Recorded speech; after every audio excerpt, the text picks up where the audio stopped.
Eto nang mainit na balita patungkol sa Gilas Pilipinas. Team ng Guam nagbabala na sa ating national team na gugulatin nila ang Gilas. Nilabas na nga rin nila ang kanilang final 12-man lineup na meron pang kasamang isang Filipino-American player dito sa kanilang lineup.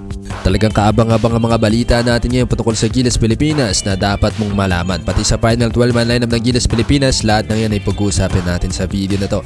Pero bago yan, ilike mo muna ang video, mag-subscribe at pindutin ang notification bell. Maraming salamat.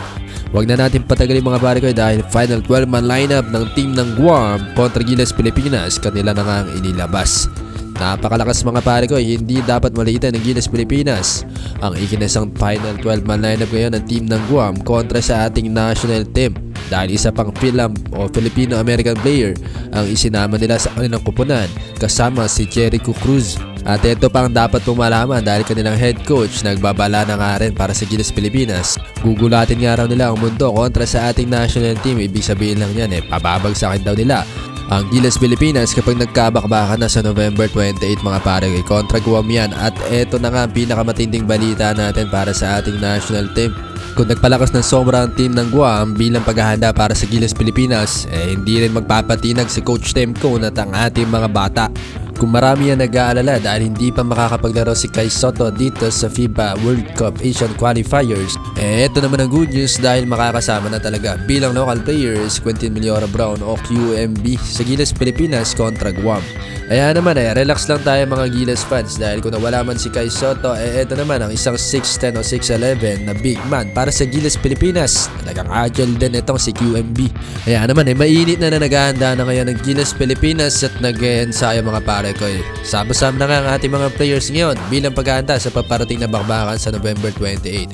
At ito pang dapat mong malaman dahil hindi lang ang FIBA Asian o FIBA World Cup Asian Qualifiers ang pinaghahandaan niya ng ating national team ng Gilas Pilipinas dahil maging ang SEA Games aarangkada na nga rin yan sa susunod na linggo.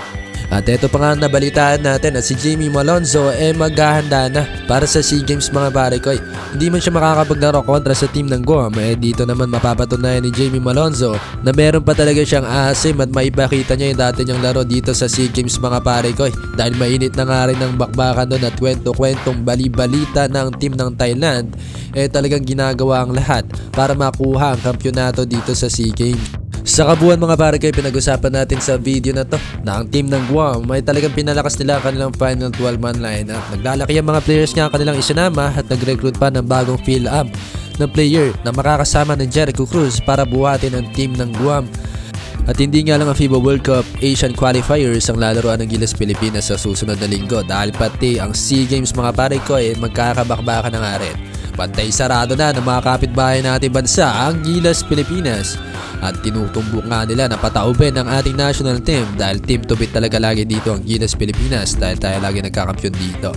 Kung ikaw ang papipilian, sino ang final 12-man lineup mo sa SEA Games at dito sa paparating na bakbakan kontra Guam sa FIBA World Cup Asian Qualifiers? Gusto ko malaman ng mga comments mo dyan sa ibaba ang final 12-man lineup nyo. I-comment nyo na dyan lahat ng comments mo ibabasahin natin. Siyempre, titignan natin kung gaano kalakas ang inyong mga players na napili. Kung nagustuhan mo ang video, like na ang video at mag-subscribe at pindutin ang notification bell para lagi ka updated kung may bago akong video o paano hanggang dito na lang. This is Peso Hoops, shutting down.